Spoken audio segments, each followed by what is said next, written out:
Então, essas são as informações que nos são dadas no enunciado.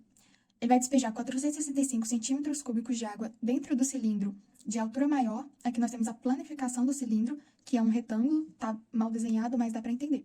E ele vai usar o π igual a 3 como aproximação. Aqui nós temos as áreas desses retângulos. Como aqui nós temos dois retângulos, nós conseguimos achar esse outro lado aqui, né? Porque a área de um retângulo é dado por um lado multiplicado pelo outro. Então, aqui é só a gente dividir a área por esse lado que a gente já tem. Então, 192 dividido por 8 dá 24. O mesmo a gente faz para esse retângulo, 180 dividido por 6 dá 30. Nesse desenho, o cilindro ele está planificado, mas nós sabemos que a base dele é uma circunferência. Então, esse lado aqui é o perímetro da circunferência, que mede 24 centímetros.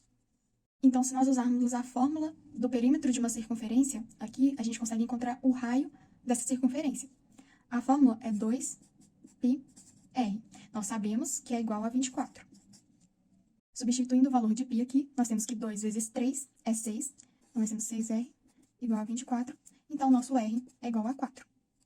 O mesmo nós podemos fazer para esse cilindro aqui, utilizando a fórmula do perímetro de uma circunferência. Aqui é 30. Então, 6 vezes r é 30. Então, r aqui é igual a 5. Para a gente descobrir a quantidade de água que a gente consegue colocar dentro desse cilindro, a gente precisa descobrir qual é o seu volume. E a fórmula do volume de um cilindro é a área da base vezes a altura. E a base é uma circunferência, então nós temos que descobrir primeiro a área dessa circunferência. Como a gente sabe que o raio da circunferência desse cilindro é 4, basta a gente usar a fórmula da área de uma circunferência, que é πr ao quadrado. Então aqui eu chamei de A1, a área desse cilindro de altura maior, o π é 3, o r é 4, então elevado ao quadrado dá 16, e 3 vezes 16 a gente tem que A1 é igual a 48. Com essa informação, a gente consegue descobrir o volume do cilindro de altura maior. A altura dele é 8, então basta a gente fazer a área da base vezes a altura. Isso dá 48 vezes 8, que é igual a 384 centímetros cúbicos.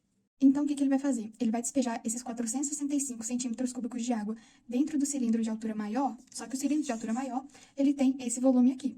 Então, se a gente pegar a quantidade que ele vai jogar de água menos a capacidade do cilindro maior, ainda vão restar 81 centímetros cúbicos de água que vai despejar para o cilindro de altura menor. Voltando para esse outro cilindro aqui, a gente consegue também descobrir a área da base dele, que também é uma circunferência. Então, vou chamar de A2 igual a πr ao quadrado. Π é 3, né? E aqui o r é 5, 5 ao quadrado é 25. Então, A2 é igual a 75. Fiz esse desenho para vocês entenderem melhor essa parte. O 75 é a área de toda essa circunferência aqui, ó. Tudo isso, inclusive essa parte. E o 48 é só essa parte aqui.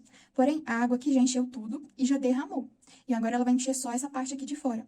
Então, a gente tem que desprezar essa área aqui. Então, a gente tem que fazer 75 menos 48. Então, a área da base desse cilindro que está por fora, que ainda pode ser preenchida de água, é só 27 centímetros quadrados. Então, vamos lá. Nós temos que a área da base é essa, e a quantidade de água que será despejada é essa. Então, a área da base vezes alguma altura tem que ser igual ao resto de água que sobrou para ser despejado. Então, H é 81 dividido por 27, que é igual a 3. Então, essa é a resposta do nosso exercício.